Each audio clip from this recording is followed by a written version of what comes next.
जो अपना जिसको पश्चिमी पाकिस्तान कहते थे, आजकल केवल पाकिस्तान कहते हैं, इसमें स्ट्रैटेजिक एरिया एलाइट फोर्सेस के, एलाइट पावर्स के कब्जे में रहे, इसके लिए पाकिस्तान और बांग्लादेश खड़ा किया गया। एक कोई अटलांटिक है, कोई पैसिफिक है, कोई आर्कटिक है, इंडियन ओशन एक ही है। क्यों? ये हम भारतीय व्यापारियों का और भारत की नौसेना का झील है, लेक है। भारत में स्त्रियां युद्ध करती हैं, बालक युद्ध करते हैं, वृद्ध युद्ध करते हैं, सिर कट जाए तो धड़ युद्ध करते हैं। संसार का कोई समाज ऐसा योद्धा समाज नहीं है।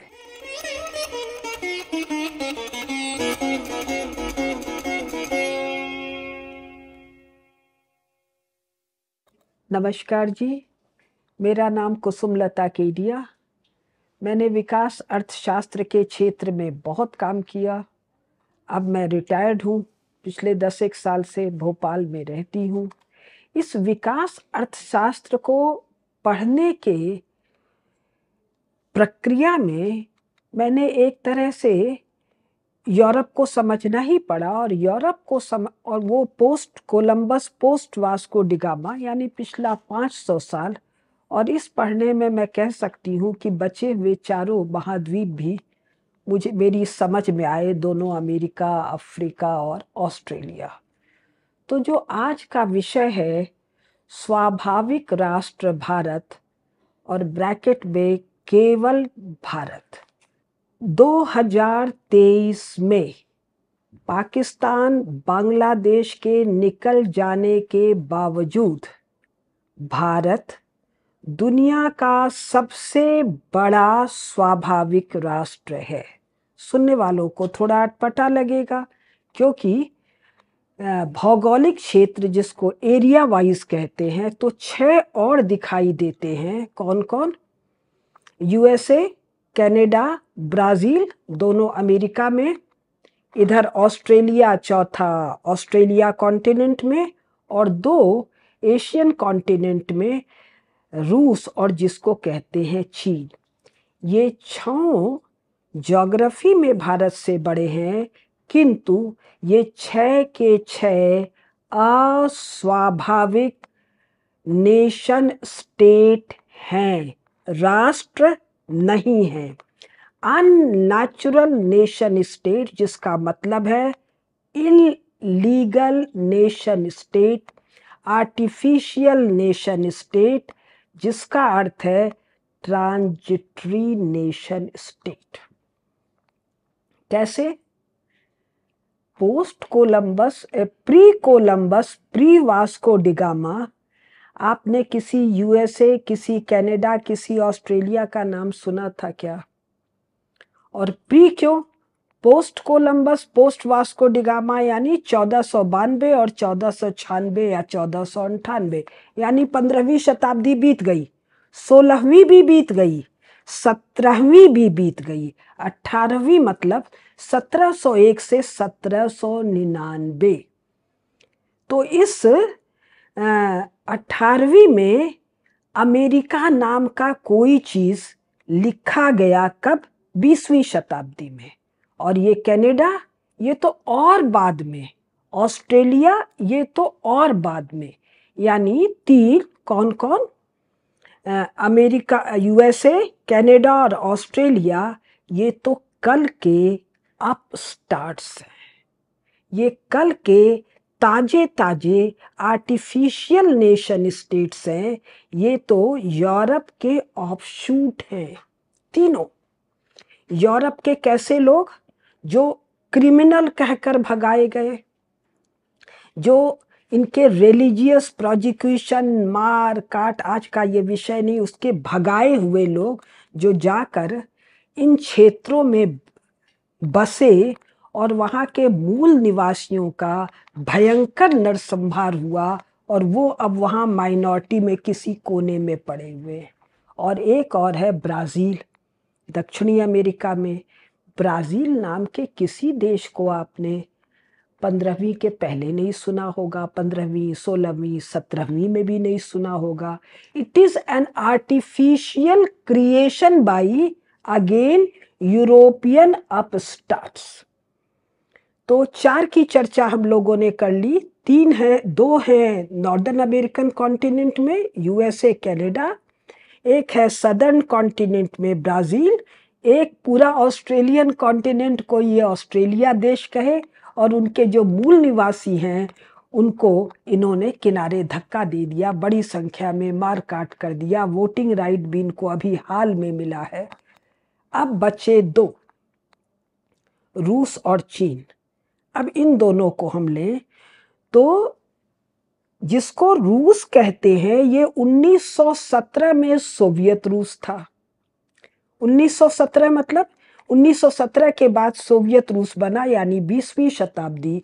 18वीं 19वीं शताब्दी तक जो एशिया में फैला हुआ बहुत बड़ा रूस हमको दिखाई देता है, वो तो नहीं था ना भाई। जिसको ग्रेट गेम कहते हैं, ये तो 19th सेंचुरी में 1860 के आसपास शुरू हुआ और फर्स्ट वर्ल्ड वॉर 1914 के आसपास सलट गया। यानी कि 1960 से 1914 मोटा मोटी 50 साल में यूरोप के बैक वाटर में पड़ा हुआ एक फिजूल सा ताजा ताजा बना हुआ नेशन स्टेट पूरे एशिया में फैल गया, जिसमें 1990-91 में पोस्ट गोर्बाचोव 15-16 टुकड़े निकल गए। तो सोवियत रूस और उसके बाद का, उसकी टूट के बाद का निकला हुआ रूस, इसका एशियन फैलाव और इसका थोड़ा बहुत यूरोपीय फैलाव, एक आर्टिफिशियल नेशन स्टेट, एक अस्वाभाविक राष्ट्र, अतः इलीगल नेशन स्टेट, और इसलिए आर्टिफिशियल नेशन स्टेट, और इसलिए क्षणभंगुर नेशन स्टेट। ये राष्ट्र तो है ही नहीं। नेशन स्टेट और राष्ट्र दो ऐसे ही एंटिटी हैं जैसे मैं और मुझे रिकॉर्ड करने वाला कैमरा। अब आइए चीन। तो 1949 में माओ को जिस पर कब्जा कराया गया था, किसके द्वारा? सोवियत रूस के स्टालिन के द्वारा। यूएसए का पहले रूजवेल्ट प्लान कर चुका था ट्रूमैन के द्वारा। ध्यान दीजिएगा, ट्रूमैन की भूमिका सबसे बड़ी है चांग काई शेक के नेशनलिस्ट फोर्सेस को मेनलैंड चाइना से ताइवान भगाने में। स्टालिन की औकात नहीं थी, और चर्चिल के कंसेंट के साथ। तो 1949 में माओ के पास तिब्बत तो नहीं था ना भाई। और जिसको सीक्योंग कहते हैं, जहां उइगर प्रॉब्लम चल रहा है, ये सीक्योंग तो 15 अगस्त 1947 के 2 साल बाद तक भारत का हिस्सा था ना। सीक्योंग के कासगर में 15 अगस्त 1947 तक भारत को रिप्रेजेंट करने वाला ब्रिटिश एजेंट बैठा था ना। मेरे पास वो मेरी पुस्तकें नहीं है, स्मृति कमजोर है, अन्यथा मैं उसका नाम बताती। ये मैंने अपने कई यूट्यूब टॉक्स में बताया है। तो माओ को, ये मैं बहुत जिम्मेदारी के साथ कह रही हूँ, माओ को 1949 में जवाहरलाल नेहरू ने, भारत ने नहीं, जवाहरलाल नेहरू ने स्टालिन के कहने से भारतीय क्षेत्र सीक्योंग हैंडओवर किया, उसका टेक ओवर कराया। पीएलए यानी पीपुल्स लिबरेशन आर्मी की औकात नहीं थी टेक ओवर की। जो ये जापान ने जब चीन पर झपट्टा मारकर कब्जा किया, चीन पर नहीं, मांचू एम्पायर पर, तो जापानीज फोर्सेस से लड़ाई किया है सन येत सेन और चांग काई शेक की नेशनलिस्ट आर्मी ने। इसको निकाल कर बाहर करने का काम किया है अमेरिकन्स ने। कम्युनिस्ट पार्टी के की जो फौज है उसने जापानियों से लड़ाई नहीं की, इनकी औकात नहीं थी उइगर वाला क्षेत्र सीक्यांग को कब्जा करने की। और सीक्यांग का अर्थ क्या है? न्यू फ्रंटियर एरिया, जिसको पिछले 20-22 साल में जो यूरोप में अंग्रेजी में छप के किताबें आ रही हैं वो लिख रहा है न्यू टेरिटरी। अगर आप 1980-90 तक की पुस्तकें देखें तो इस क्षेत्र सीक्यांग झिक्यांग अलग अलग उच्चारण है, तो ब्रैकेट में आपको लिखा मिलेगा न्यू फ्रंटियर। किसका था ये न्यू फ्रंटियर? चीन का नहीं था, मांचू एम्पायर का था। कौन मांचू एम्पायर? जिन्होंने मिंगो को हरा कर, रौंद कर, कुचल कर 16वीं शताब्दी में टेक ओवर किया था। ये मांचू कौन है? मंचूरिया वाले। ये मांचू कौन है? मंगोलिया के बगल वाले। मंगोलिया, मंचूरिया ये नए नाम हैं। मूल ये कौन है? ये हूण है। मूल ये कौन है? शक हैं। ये भरतवंशी सेंट्रल एशियन वृषल छत्री हैं, जिनके राज्य को 1950 के बाद चीन कहा जाना लगा। चीनी इनको विदेशी मानते हैं और इनको निकालकर बाहर करते हैं। तो और तिब्बत तो 1949 में भी चीन का पार्ट नहीं है। ये हम सब लोगों को पता है कि तिब्बत पर कब्जा जवाहरलाल नेहरू ने माओ को करवाया। पीएलए को पेट्रोलियम, चावल देकर, और ये पार्लियामेंट की डिबेट्स में रिकॉर्डेड है, उस समय के अखबारों में छपा है। तो जो आज का विषय है वो ये है कि चीन का जो ये आकार है, पहला सीक्यांग और तिब्बत, ये 1949 के बाद जवाहरलाल नेहरू ने भारतीय क्षेत्र को कब्जा करवाया। इसके अलावा चीन का जो मंचूरिया पर कब्जा है, जो मंगोलिया पर कब्जा है 2, सीक्यांग 3, तिब्बत 4 और नीचे एन्नान हेन्नान जो कहते हैं, ये 5 हिस्से बहुत जल्दी इससे अलग होने वाले हैं। तो सार अभी जो विषय का है, 15 अगस्त 1947 के बाद भी भारत दुनिया का सबसे बड़ा स्वाभाविक राष्ट्र है। जनसंख्या की दृष्टि से, क्षेत्रफल की दृष्टि से जो 6 बड़े आते हैं वो अस्वाभाविक हैं और 21वीं सदी की भू राजनीति में ये जा रहे हैं, मेल्ट कर रहे हैं। 2 स्टेटमेंट मैंने दिया।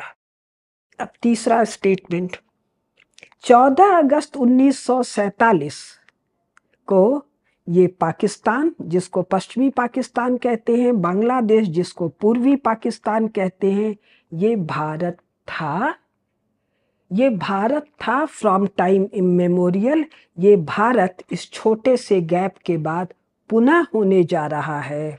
ये आज के दिन भी भारत राष्ट्र है जिस पर एनिमी स्टेट क्रिएट किया सेकेंड वर्ल्ड वॉर के बाद एलाइड फोर्सेस ने, यानी कि इंग्लैंड, फ्रांस और यूएसए ने।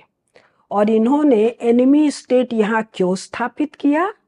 मुसलमानों का मांग नहीं है, मुस्लिम लीग की औकात नहीं है, ये भ्रम इस देश में खड़ा किया गया है। सोवियत रूस, जिसका हेड ऑफ स्टेट है स्टालिन, सेकेंड वर्ल्ड वॉर में जिसकी मदद लेने को चर्चिल और रूजवेल्ट मजबूर हुए हिटलर को हैंडल करने के लिए, 1945 में लड़ाई खत्म होते ही स्टालिन की जो विस्तारवादी योजनाएं हैं, तो सोवियत रूस के पेट में जो अपना ये जिसको पश्चिमी पाकिस्तान कहते थे, आजकल केवल पाकिस्तान कहते हैं, इसमें स्ट्रैटेजिक एरिया एलाइट फोर्सेस के, एलाइट पावर्स के कब्जे में रहे, इसके लिए पाकिस्तान और बांग्लादेश खड़ा किया गया। और केवल पाकिस्तान और बांग्लादेश क्यों भाई? ये जो अफगानिस्तान है, आप नक्शे में जाके देखिए, आप इतिहास की पुस्तकों में जाके देखिए, 19वीं शताब्दी तक किसी भी 19वीं मतलब 1899 तक, 20वीं के प्रारंभ में 1920 तक क्या किसी ने अफगानिस्तान नाम के किसी देश को सुना है? 1922 या 32 में इसको एक नेशन स्टेट माना है। किसने? एक जार वाले रूस ने और एक भारत में इलीगली काम करते हुए ब्रिटिश क्राउन ने बफर स्टेट के रूप में। तो भारत राष्ट्र में कितने एनिमी स्टेट हैं? पाकिस्तान, बांग्लादेश, अफगानिस्तान। अब 5 और लीजिए, कजाकिस्तान, उज्बेकिस्तान, किर्गिस्तान, तुर्कमेनिस्तान और ताजिकिस्तान। इनको 5 स्थान कहते हैं। ये 5 स्थान क्या हैं? जो 1860 के बाद, यानी कल का ताजा ताजा मामला है। जो लोग जानते हैं वो जानते हैं ग्रेट गेम, और जो नहीं जानते हैं वो ग्रेट गेम पर बहुत सी पुस्तकें हैं, उठा के देख ले। 19th सेंचुरी के आधे तक 1850 तक इस क्षेत्र को यूरोपीय लोगों ने तो देखा तक नहीं है। जो ये जार वाला रूस है, ये धीरे धीरे इस क्षेत्र पर कब्जा कर रहा है, और पोस्ट गोर्बाचोव सोवियत रूस टूटता है और ये 5 क्षेत्र अलग होते हैं। ये 5 क्षेत्र भरत वंशियों के क्षेत्र हैं। अगर एविडेंस के लिए एक शत्रु का एविडेंस दे रही हूं। शत्रु कौन? कम्युनिस्ट राहुल सांकृत्यायन। इसका सेंट्रल सोवियत एशिया या कुछ सोवियत मध्य एशिया करके एक पतली सी पुस्तक है जिसमें 5 स्थान है, जिसका विस्तार से वर्णन है।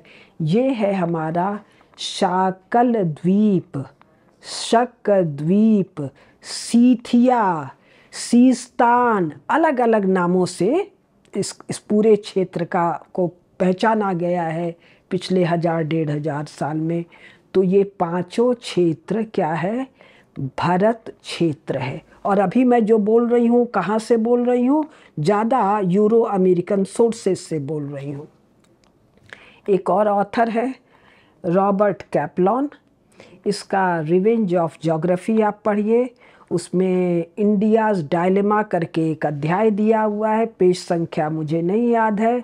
वो कहता है, किसको याद करके? सम्राट कनिष्क को। सम्राट कनिष्क का स्मरण करते हुए कहता है कि सम्राट कनिष्क के साम्राज्य की जो सीमाएं हैं, ये सीमाएं mind boggling to modern sensibilities. एक लाइन वो कहता। और ये सीमाएं क्या है? ये 5 स्थान, इसमें यूक्रेन का भी हिस्सा है, ये भी हमारा शक स्थान है। इसको देखना है तो एक पुस्तक है यूरोप, नॉर्मन डेविस की, उसमें एक कैप्सूल है यूक्रेन, जिसमें लिखा है यूक्रेन को पहले सीथिया कहा जाता था।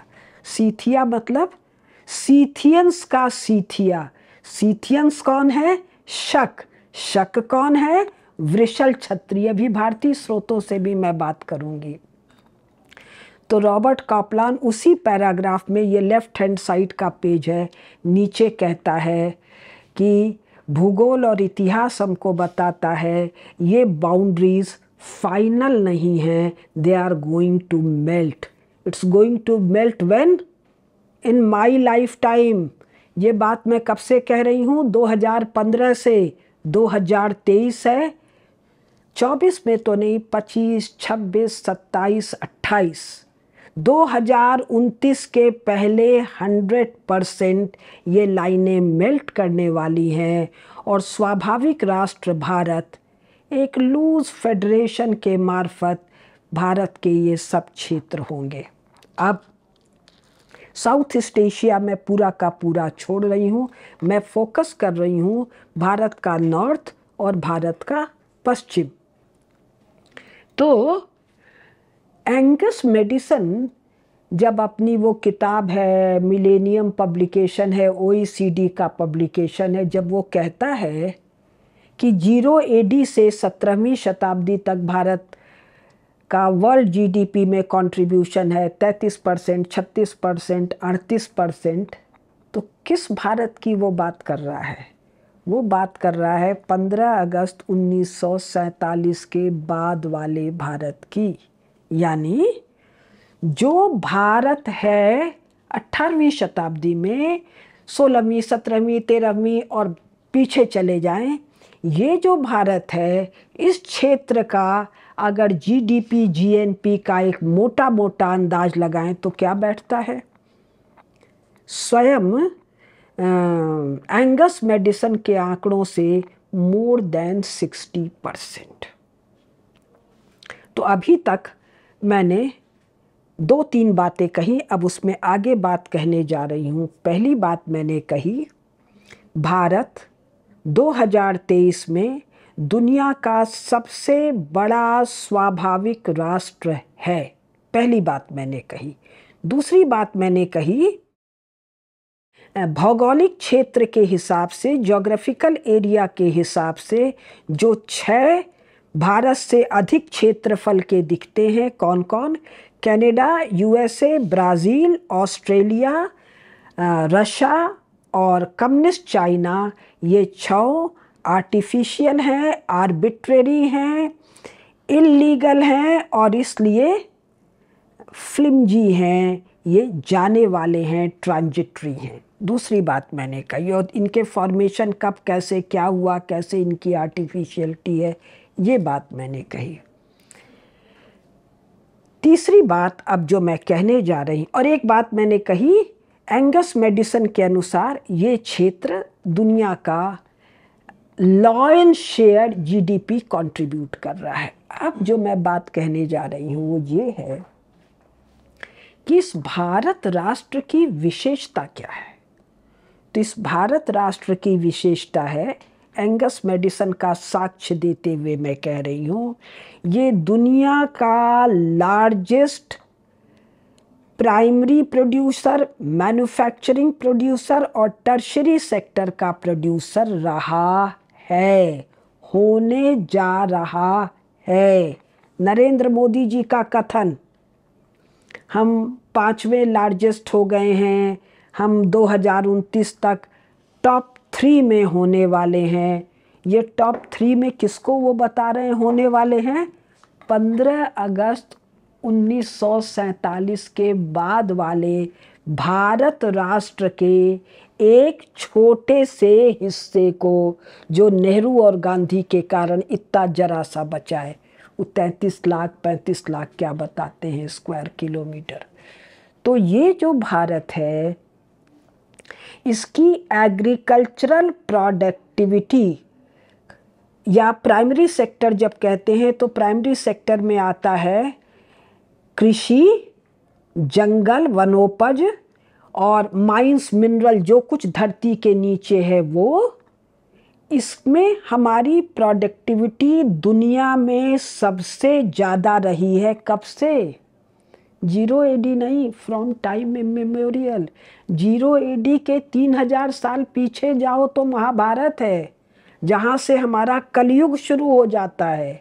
हमारा द्वापर, हमारा त्रेता, हमारा सतयुग। नाना, यूरोप वालों को ले लो। यूरोप वालों ने आजकल जो भी आर्कियोलॉजिकल फाइंडिंग्स के आधार पर जो कहा है, वो ये कहते हैं कि ये 100 साल 150 साल छांट दें तो 50,000 साल से दुनिया की सभ्यता वही रही है जो आज से 150 साल पहले थी। यानी भारत इन यूरोपियंस, यूरो अमेरिकन के हिसाब से पिछले 50,000 साल से दुनिया की लार्जेस्ट इकोनॉमी, नंबर 1। लार्जेस्ट क्यों है? सबसे ज़्यादा प्राइमरी सेक्टर का प्रोड्यूसर। अब क्यों है हमारा एग्रीकल्चरल प्रोडक्शन की प्रोडक्टिविटी सबसे ज़्यादा क्यों है? टोपोग्राफी और क्लाइमेट। ये जो नदियों ने जो विशाल मैदान बनाए हैं, और इस क्षेत्र की नदियाँ कहाँ से हैं? गंगा जमुना मैदान नहीं, सिंध भी लीजिए, केवल सिंध नहीं, अक्षु नदी भी लीजिए जिसको ये ऑक्सस OXUS कहते हैं। ऑक्सस नदी से सिंधु नदी और ये गंगा जमुना का जो पूरा मैदान है, और दक्षिण भारत में भी जो नदियों ने मैदान बनाया है, तो जो हमारी टोपोग्राफी है, फर्टिलिटी ऑफ सॉइल है, समतल है, और जो जलवायु है, 3 फसल हमको देती है। संक्षेप में मैं बात कर रही हूँ। और इस एग्रीकल्चरल प्रोडक्ट के केवल एक क्रॉप को हम ले, कॉटन, कपास, तो उस कपास से जो सेकेंडरी सेक्टर में, मैन्युफैक्चरिंग सेक्टर में कपास को धुन के, पीट के, करके बना के जो धागा बनाते हैं, उस धागे से जो कपड़ा बिनते हैं, तो महाभारत काल नहीं 5000 साल, इस पूरे 50,000 साल में संसार का सोना चांदी इस कपड़े के कारण भारत में आता रहा है। अब साक्ष्य मैं 2-2,500 साल का दे रही हूँ। रोमन एम्पायर का साक्ष्य किसने दिया है? यूरोपियंस ने दिया है। Post Columbus, post Vasco da Gama, यानी 16, 17, 18, 19, 20 को छोड़ दीजिए, 16वीं, 17वीं, 18वीं, 19वीं, 400 साल तक लगातार यूरोपियंस भारत से सोना ले नहीं जा रहे हैं भाई, भारत में सोना ला रहे हैं। कौन सा सोना? दोनों अमेरिका, जिसको ये न्यू वर्ल्ड कहते हैं, और बीच वाला सेंट्रल अमेरिका, जिसको मैक्सिको कहते हैं, जो मायन सिविलाइजेशन का है, यूरोप, स्पेन, पुर्तगाल पहले है, बाद में हॉलैंड है, इंग्लैंड है, फ्रांस है, ये पांचों जितना सोना और चांदी लूट कर लाते हैं, उसका आधा तो अटलांटिक में डूब जाता है, और जो आधा यूरोप में आता है, वो केवल एक प्रोडक्ट कपास को खरीदने के लिए, जिसको पहनने की औकात यूरोपियंस में 19वीं सेंचुरी तक नहीं है, उस कपड़े के लिए ये सोना चांदी सब यहाँ आ जाता है। साक्ष्य चाहिए तो यूरोपियन पार्लियामेंट्स की डिबेट, पहला मैंने दिया आपको रोमन एम्पायर का, यानी BC, ये 2000 AD से एंगस मेडिसन शुरू करता है, उसके 200-400 साल पीछे से लेकर 19वीं शताब्दी तक केवल एक प्रोडक्ट का मैंने कहा। और भारत टर्शियरी सेक्टर, यानी ट्रेडिंग, फाइनेंस, बैंकिंग सब आ जाएगा, ट्रांसपोर्टेशन, कम्युनिकेशन, इसमें दुनिया का सबसे बड़ा देश। मैं दिल्ली आई हुई हूँ 22 दिसंबर, कल एक यहाँ बहुत बड़ा सम्मेलन हो रहा है बंजारों के ऊपर। भारत में लखी बंजारे शायद हजारों हुए हैं, इन पर अब एक कोई फिल्म भी आने वाली है, मैं प्लान भी कर रही हूँ इस पर एक पुस्तक लिखने की। तो लखी बंजारा मतलब एक ऐसा बंजारा जिसके पास 1 लाख बैलगाड़ी है, यानी कम से कम 2 लाख बैल, और स्टेपनी के नाते 20-25 हज़ार बैल, कम से कम 1 लाख गाड़ीवान, कम से कम 1 लाख हेल्पर, यानी, और ऐसा लखी बंजारा इस पूरे विराट भारत में एक तो नहीं है।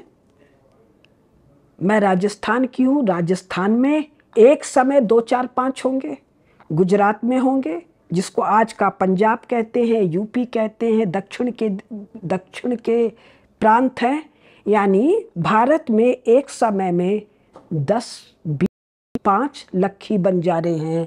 तो इस पूरे कालखंड में हजारों लखी बंजारे हैं, और लाख के अलावा 10,000 बैलगाड़ी, 20,000 बैलगाड़ी, 50,000 बैलगाड़ी वाले पता नहीं कितने। यानी ये जो ट्रेडिंग हो रहा है, ये ट्रेडिंग व्हील ट्रेडिंग है, बैलगाड़ी है, या छकड़ा गाड़ी है या खच्चर गाड़ी है, तो जब व्हील्ड ट्रैफिक होता है तो व्हील को हार्ड सरफेस चाहिए व्हील को चलने के लिए। यूरोप में, मिडिल ईस्ट में, अफ्रीका का मुझे बहुत कम पता है, जिसको आज का रूस कहते हैं, यहाँ व्हील्ड ट्रैफिक नहीं है। यहाँ पर जो ट्रेड है आदमी के सिर पर या जानवर की पीठ पर है, यानी पगडंडी। मनुष्य के पैर को चलने के लिए और पशु के पैर को चलने के लिए सॉफ्ट सरफेस चाहिए, सड़क नहीं चाहिए, इसलिए पगडंडी है। भारत अकेला देश है, या शायद और भी। भारत मतलब ये 15 अगस्त 1947 वाला नहीं, स्वाभाविक राष्ट्र भारत जो 1850 तक दिखाई दे रहा है। इस पर एक छोटा सा ग्रहण आ गया है नेहरू और गांधी के कारण, पोस्ट 1947। अन्यथा अगर सुभाष बाबू होते, अगर सरदार पटेल होते, तो हम इस स्वाभाविक राष्ट्र भारत में आज बात कर रहे होते। तो यूरोप में, मिडिल ईस्ट में और रूस में ट्रेडिंग आदमी के सिर पर और घोड़े और खच्चर और गधे और ऊंट की पीठ पर हो रहा है। क्यों? ट्रेड होता है हरदम सरप्लस प्रोडक्ट पर। भारत शायद अकेला देश है जो इतने बड़े स्केल पर सरप्लस का प्रोडक्शन कर रहा है, मैन्युफैक्चरिंग कर रहा है। डायटेमर रोथरमुंड एक जर्मन लेखक है, इसकी पुस्तक है जो 18th सेंचुरी इंडियन ओशन के ट्रेड पर उसका लेखन है। वो कहता है हेवी बल्की आइटम फूड ग्रेन में मैरीटाइम ट्रेडिंग हो रहा है। और कब? 18th सेंचुरी में, जिसको ये नालायक लेफ्टिस्ट, नालायक यूरो अमेरिकन यूनिवर्सिटी वाले भारत का माने पतन का लुटा पिटा हुआ सा स्थिति बताते हैं।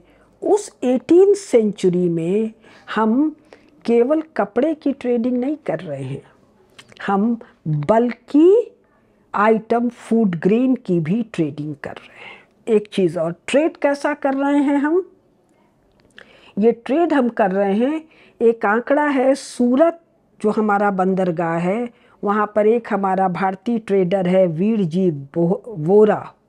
Veer ji Vora mid 19th century में एक सिंगल हुंडी से ईस्ट इंडिया कंपनी का इंटायर कार्गो खरीद लेता है। तो वो वीर जी वोरा 365 दिन में एक ही हुंडी तो नहीं काटा है, और उस दिन भी एक ही हुंडी नहीं काटा होगा।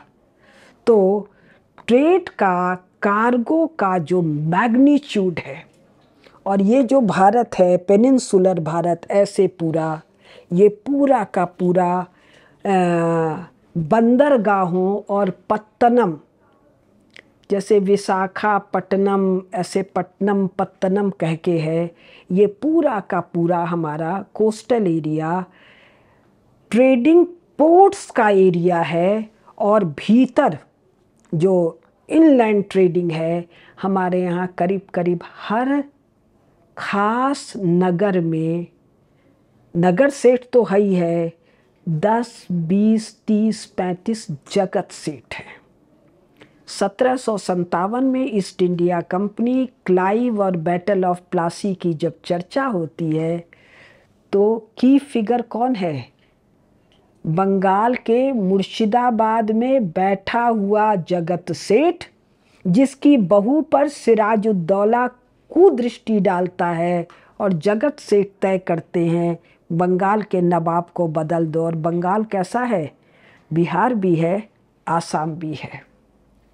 तो यानी जो मैंने बात कहने की कोशिश की है, वो पहले दो बताया, हम अकेले स्वाभाविक राष्ट्र हैं, 6 अस्वाभाविक हैं।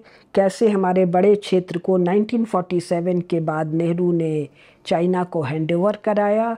फिर हमारी जो प्रोडक्टिविटी है, primary sector, secondary sector, tertiary sector की, इसकी चर्चा मैंने की। बंजारों की चर्चा की, जगत सेठ की चर्चा की, और हुंडी मतलब बैंक की। ये जो डच, इंग्लिश और फ्रेंच ईस्ट इंडिया कंपनी है, इनके डॉक्यूमेंट्स पर जो स्टडीज़ हुई हैं, तो उन स्टडीज़ की फाइंडिंग है भारतीय सेठों की हुंडी अराउंड द ग्लोब मिली है। अब एक चीज़ मैं और कहना चाहती हूँ। पीरी राइस मैप्स, स्पेलिंग जो मुझे याद आ रहा है PIRI, पीरी RICE, राइस मैप। इसको अगर आप जाके गूगल पर ढूंढेंगे तो आपको डिटेल मिल जाएगा। ये मैप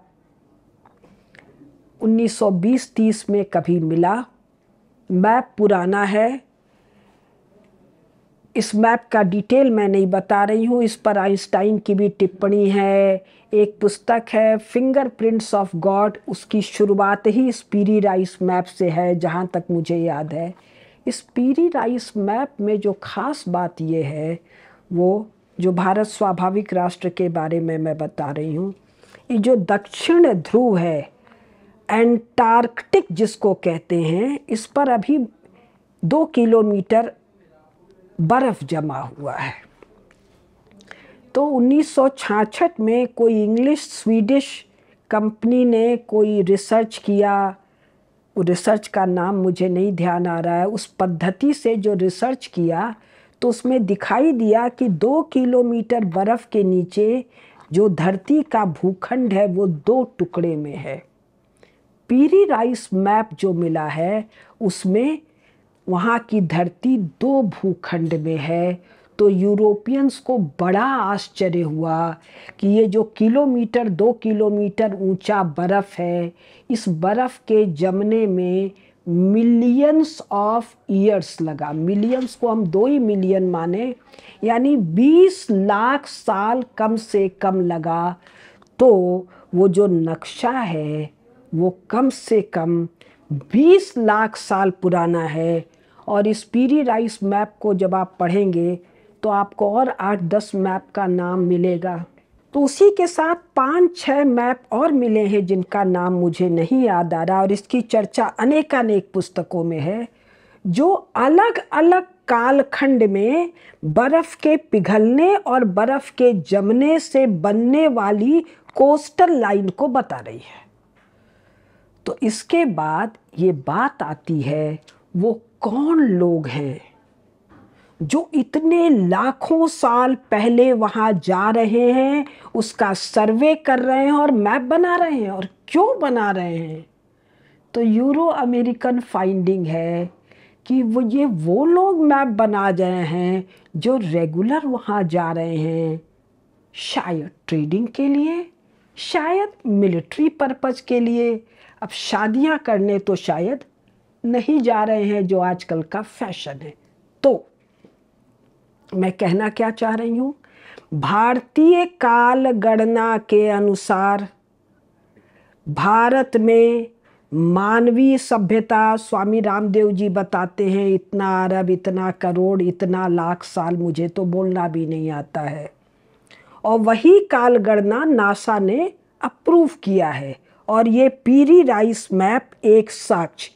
एक और, सोमनाथ मंदिर में कहते हैं कोई एक स्तंभ है जिसमें कोई एक तीर बना हुआ है, जिस तीर के नीचे लिखा हुआ है कि इस तीर की दिशा में एंटार्कटिक तक एक भी द्वीप नहीं है। यानी बर्फ के पिघलने, दोनों आर्कटिक एंटार्कटिक के बर्फ के पिघलने और बर्फ के जमने, दोनों ही स्थितियों में समुद्र का जल स्तर जो ऊपर नीचे होता है, उसके बावजूद कोई द्वीप नहीं है। ये फाइंडिंग कैसे है? ये फाइंडिंग है जब लगातार आप इस क्षेत्र में सर्वे कर रहे होते हैं। तो मैंने क्या बताने की कोशिश की, ट्रेड किस स्केल पर है, और ट्रेड का ये स्केल क्यों है, क्योंकि उतना सरप्लस है। उतना सरप्लस को हैंडल करने के लिए मैंने केवल अभी बंजारों की बात की, यानी धरती पर, केवल धरती पर चल के ट्रेडिंग नहीं हो रहा है।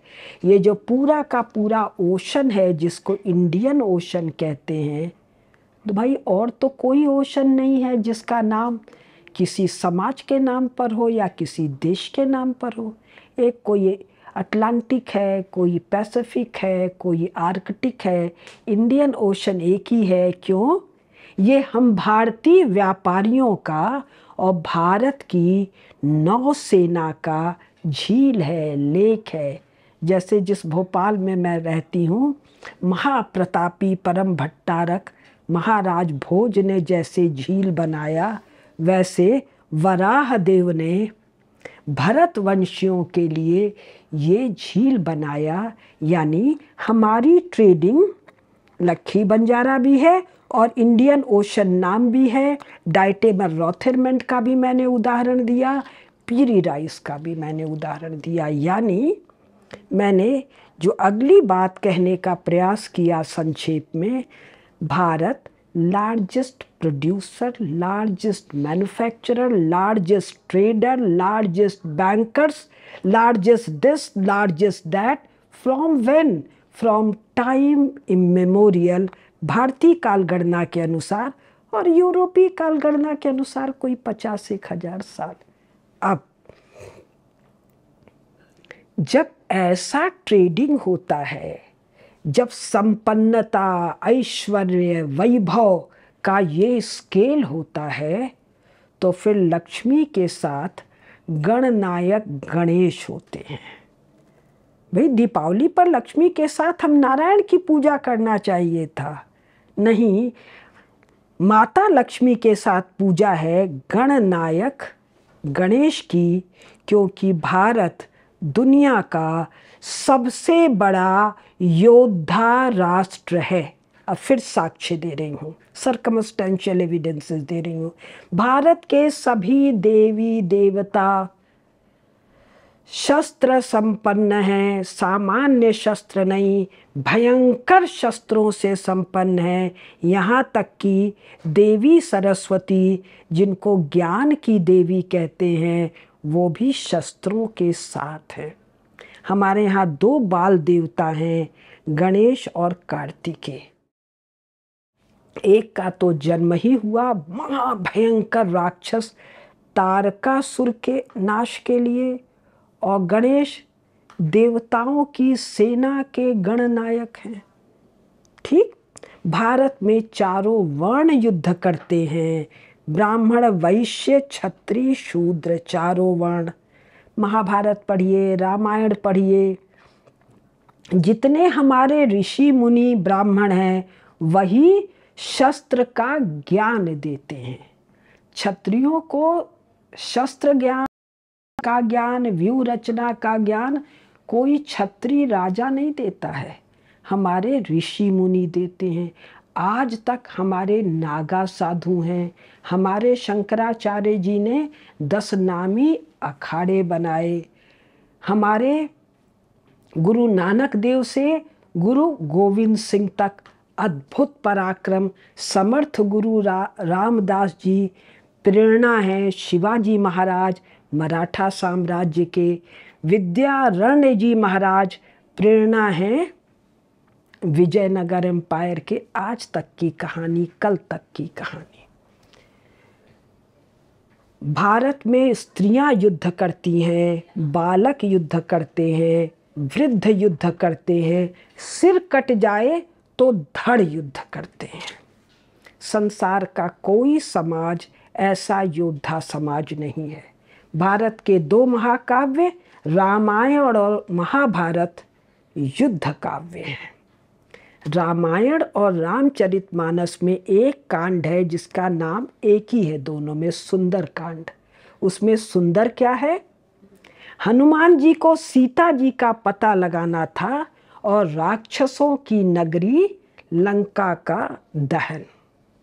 और दहन का आतंक कैसा? राक्षसियों के का गर्भ विचलित हो जाता है, गर्भपात हो जाता है। तो भारत दुनिया का सबसे बड़ा योद्धा समाज। और कल की घटना, फर्स्ट वर्ल्ड वॉर में 15 लाख सैनिक जाते हैं, सेकेंड वर्ल्ड वॉर में 25 लाख सैनिक जाते हैं, और 1947 के बाद भी यूनाइटेड नेशंस की पीस कीपिंग फोर्स में सबसे ज़्यादा पार्टिसिपेशन भारतीय सैनिकों का है। वर्तमान भारतीय सेना भी वार हार्डेंड मिलिट्री है। First world war, second world war में जितने थिएटर्स ऑफ वॉर थे, उन सब पर भारतीय सेना लड़ी और विजयी हुई। प्रमाण, ये जो इंग्लैंड की जो रानी है, वो फर्स्ट वर्ल्ड वॉर और सेकेंड वर्ल्ड वॉर के बाद विक्टोरिया मेडल और विक्टोरिया क्रॉस देते हैं। मुझे एग्जैक्ट नहीं याद है, 92, 94, 96%, मोर देन 90% विक्टोरिया क्रॉस और विक्टोरिया मेडल इंडियन फोर्सेस को, जिसमें 90%, 99% हिंदू फोर्सेस को है। आज के इस भाषण के बोलने का मतलब क्या है, करना क्या है? तो जी अटल बिहारी वाजपेयी का लोग एक कोटेशन कोट करते हैं, पड़ोसी तो बदले नहीं जाते हैं। अरे पड़ोसी तो 1947 के आसपास खड़े किए गए ना। 15 अगस्त 1947 के बाद वाले भारत का पड़ोसी और बांग्लादेश 14 अगस्त 1947 को घर था ना हमारा। महाराजा रणजीत सिंह का राज था ना लाहौर। और ये अफगानिस्तान, ये गांधार, ये दुर्योधन की ननिहाल था ना, महारानी गांधारी का नैहर था ना। और ये तिब्बत त्रिवेष्टित, जिसको मुझे उच्चारण ठीक से नहीं आ रहा है, महाभारत में लाइन है कि जो जन कुरुक्षेत्र में बसते हैं वही जन त्रिविष्टप में बसते हैं। 1947 तक कश्मीर के राजा हरि सिंह की मुद्रा क्या थी? महाराजा ऑफ जम्मू कश्मीर एंड त्रिविष्टप। 15 अगस्त 1947 के बाद तक, क्योंकि विलय तो बाद में हुआ है। और ये जो चीन तो सुदूर दूर कहीं कोने में पड़ा हुआ था। इसको भारत का पड़ोसी 15 अगस्त 1947 के बाद बनाया गया है ना। 15 अगस्त 1947 में भी हमारा पड़ोसी नहीं था। यानी 20वीं शताब्दी में first world war, second world war में, और थोड़ा सा 19वीं शताब्दी के उत्तरार्ध में नए नए कुकुरमुत्ते की तरह नेशन स्टेट आए हैं। जैसे बरसात में पानी कीचड़ जहाँ होता है, छोटे छोटे कुकुरमुत्ते मशरूम उगाते हैं।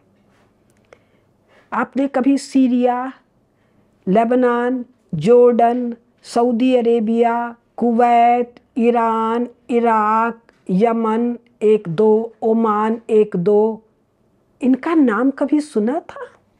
1904 में, 1905 में, 1910 में इंग्लैंड और फ्रांस ने एक कागज ऐसे मसोला और लाइन पर कह दिया ये लेबनान है, ये जॉर्डन है, ये सीरिया है, ये इराक है, ये ईरान है।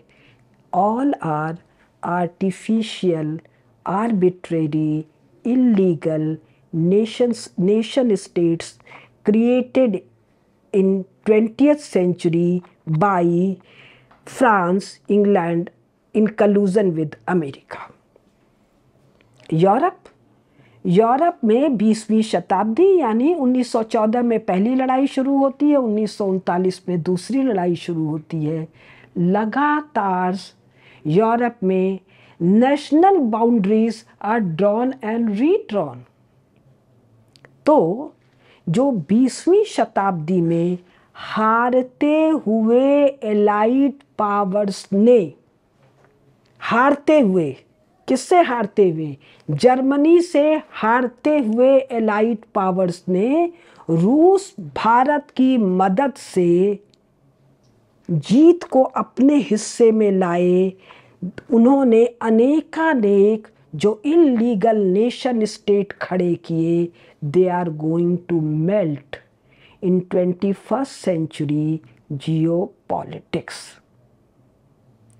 आप लोग YouTube देखते होंगे, बहुत सारे वक्ता हैं 2029 के पहले। 2029 की ऐसी क्या खास बात है? शी जिनपिंग की जो आधिकारिक आयु बताते हैं 1950 का जन्म, 1953 का जन्म, 70 साल की आयु बताते हैं। डिक्टेटर की आयु 70 ही साल होती है। इसका मान लो 75 कर देते हैं 2029। तो आप लोग सुन रहे होंगे शी जिनपिंग के टॉप सेलेक्ट विदेश मंत्री, तो रक्षा मंत्री, तो फाइनेंस मंत्री गायब हो जा रहे हैं, टॉर्चर करके मार रहे हैं। जो PLO है, PLA है, पीपुल्स लिबरेशन आर्मी, ये चाइनीज़ नेशन स्टेट की आर्मी नहीं है, ये कम्युनिस्ट पार्टी की आर्मी है। And it is refusing to fight. तो with Xi Jinping over again lines will be redrawn. और ये लाइन्स क्या होंगी? ये लाइन्स होंगी परम प्रतापी भारतीय जो सम्राट हैं, इनके जो राजसूय के घोड़े, अश्वमेध के घोड़े समस्त जम्बू द्वीप में दौड़ते थे। ये लाइन उसी तरह से खींची जाएगी। और ये लाइनें किसी युद्ध में नहीं खींची जाएंगी।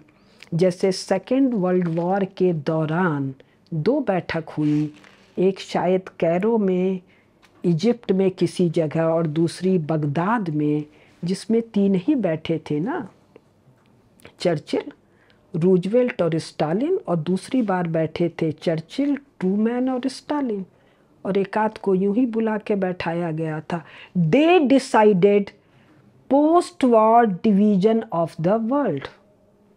तो Xi Jinping, post Xi Jinping, और during the life of Xi Jinping, within 5 years, maybe between 2 to 3 years, life will be redrawn. So we should know the boundaries of Bharatvarsh. और इसकी बाउंड्रीज को जानने के 3, 4, 5 मैं सोर्सेज बता दे रही हूँ। एक, 20वीं शताब्दी में, यानी 1901 से 1999 या 1947 तक, इस जो एशियन कॉन्टिनेंट है, इसमें किसकी फौज कहाँ खड़ी हुई है। यानी भारत के geopolitical claims on the basis of military deployments. तो जिसका क्षेत्र है वहाँ उसकी सेना खड़ी हुई है। एक। दूसरा, यूनाइटेड स्टेट्स ऑफ अमेरिका का जो विदेश विभाग है, इसके जो पब्लिकेशंस आ रहे हैं 2010 के बाद, एक ऑथर मैं बता रही हूँ, रॉबर्ट कैपलान, इसकी 3-4 किताबें कुल बता रही हूँ। Revenge of geography, the monsoon, और एक और है, याद नहीं आ रहा है मुझे। मेरे बाकी टॉक्स में बहुत बार मैंने उसके पेज नंबर वगैरह सब बताए हैं ये। और तीसरे, हमारे अपने भारतीय स्रोत, महाभारत, रामायण, हमारे पुराण और बहुत से। और इसमें महाभारत में महाराज युधिष्ठिर के राजसूय में जो राजा आते हैं ट्रिब्यूट देने, यानी जो टैक्स देने आ रहे हैं, वो भारतीय क्षेत्र है। दूसरा, जब महाराज धृतराष्ट्र युद्ध के पहले संजय से पूछते हैं, उद्योग पर्व में शायद प्रथम खंड में महाभारत के जो गीता प्रेस से छपी है, कि हे संजय, मुझे भारत के जनपदों का वर्णन करो। तो जो 250 जनपद हैं वो भरत क्षेत्र है, भारतवर्ष है। तो आवश्यक है कि हम अपने जियोपॉलिटिकल क्लेम्स के लिए इन सब पर ध्यान दें।